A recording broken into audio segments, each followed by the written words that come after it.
Howdy, Blackmen. I am Peyton Huff, host of your BSPN football show. We are in week 2 of the postseason, and Blackmen beat Gallatin 24-9 in a slow start of a game, and now, after that game, travel 4 hours to Dobyns Bennet to play in their next game.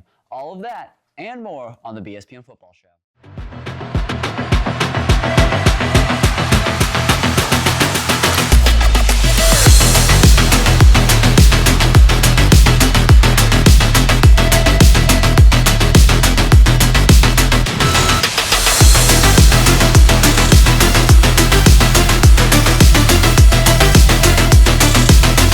Blackmen kicked off the scoring, literally, with a field goal from Tyler Bombrosen.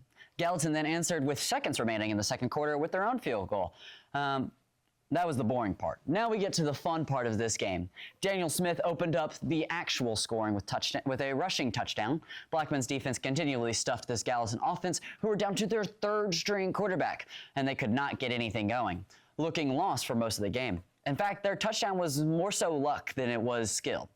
But we will get to that because Javion then scored his rushing touchdown before the scoring for Blackmen was capped off by a swing pass caught by Micah Nance, which he ran in for a 21-yard touchdown. After that, with about 5 minutes left in the game, the Gallatin quarterback threw a pass up for grabs, which popped up in the air and then was caught by the Gallatin receiver.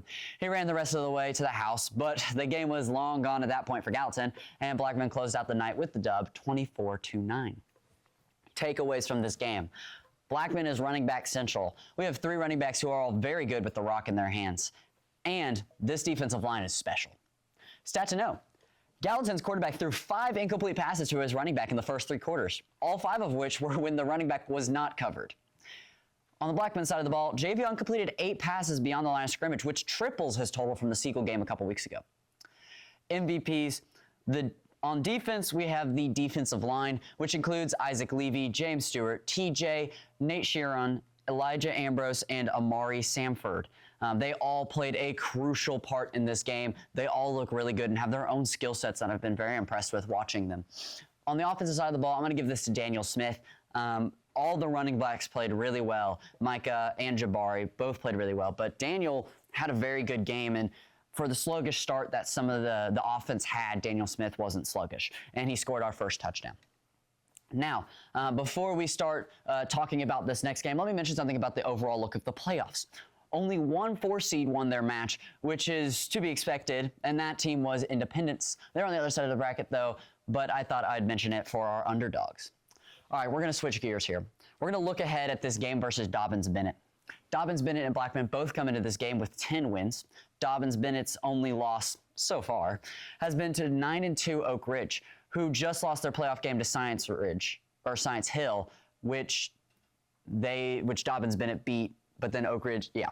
Dobyns Bennet comes into this game ranked 42nd. FYI, for those who did not see the show last week, we're going to be only using the Tennessee rankings, so all the rankings I mentioned are from the Tennessee state rankings. Blackmen is ranked 17th. Dobyns Bennet beat Farragut 27-21 in overtime last Friday to make it here. And as we just discussed, Blackmen beat Gallatin last Thursday to make it here.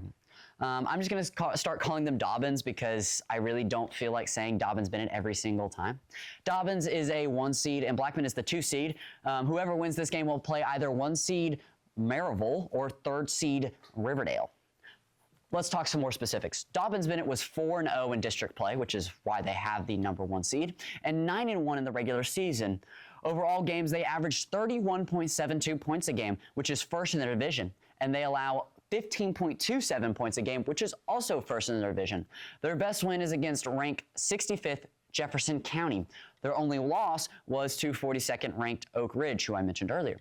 Blackmen, on the other hand, are 6-1 in district play, which is why they have the 2 seed, and 9-1 in regular season play. They score 30.8 points a game over all games, which is 2nd in their district, and allow 11.09 points per game, which is 3rd, but it's only 0.2 points behind Riverdale, whom Blackmen has beaten. Their best win was against said previously mentioned team Riverdale, who is 25th in the state, as well as their win over 68th ranked Clarksville.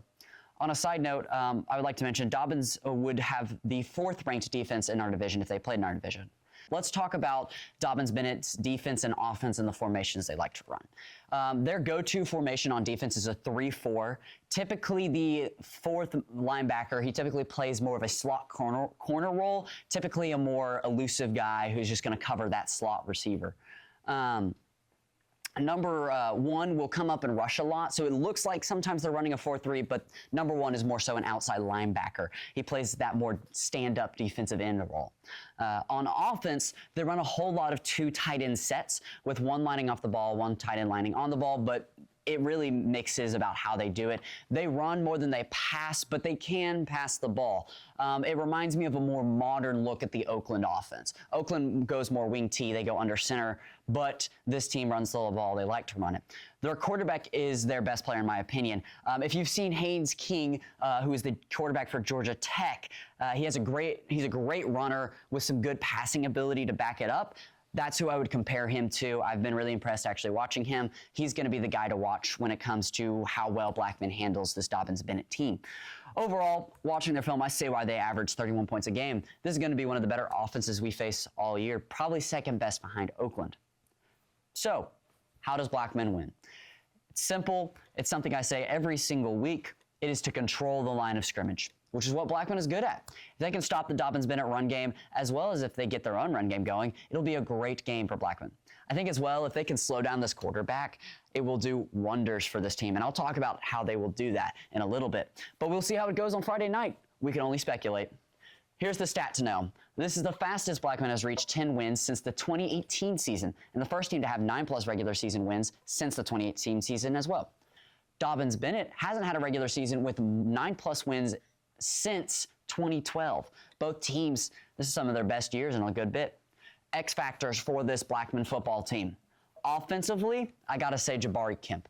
I know Daniel Smith and Micah Nance get some good carries in there at running back, but I think Jabari Kemp is the key to this offense. I think he's a great runner. He's got a lot of talent, and I think that if he gets going, this entire offense will get moving.